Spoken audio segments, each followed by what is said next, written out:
ताडोबा अंधारी व्याघ्र प्रकल्पातील online booking घोटाळ्यातील आरोपी रोहित विनोद ठाकूर आणि अभिषेक विनोद ठाकूर यांना ईडीने दणका दिला आहे। नागपूर आणि चंद्रपुरातील तब्बल 13 कोटी 71 लाखांची मालमत्ता जप्त करण्यात आली आहे।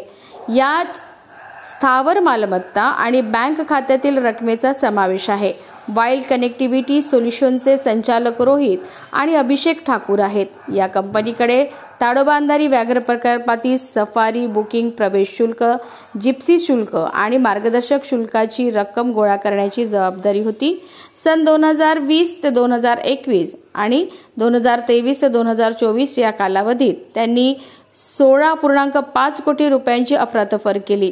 ताडोबा प्रकल्पाचे तत्कालीन क्षेत्र संचालक तथा मुख्य वनसंरक्षक डॉक्टर जितेंद्र रामगावकर यांनी 2023 मध्ये या संदर्भात रामनगर पोलीस ठाण्यात तक्रार दाखल केली होती।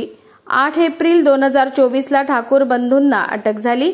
न्यायालयाने त्यांनी जामीन नाकारला। 2 कोटी 49 लाख रुपये जमा करण्याचे आदेश दिले।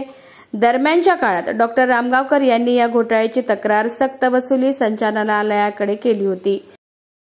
मात्र तत्पूर्वीच 8 जानेवारी 2025 ला सक्तवसुली संचालनालयाने त्यांच्या चंद्रपुरातील प्रतिष्ठानावर छापा टाकला। त्यात 1 कोटी 42 लाख सोने, चांदी, प्लॅटिनम आणि महत्त्वाची कागदपत्र जप्त केली।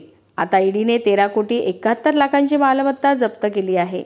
गेल्या अनेक वर्षापासून ईडी अशा प्रकरणांचा वेगाने तपास करत आहे। 2025 मध्येच अनेक घोटाळे उघडकीस आले असून आरोपींची कोट्यावधी मालमत्ताही जप्त करण्यात आली आहे।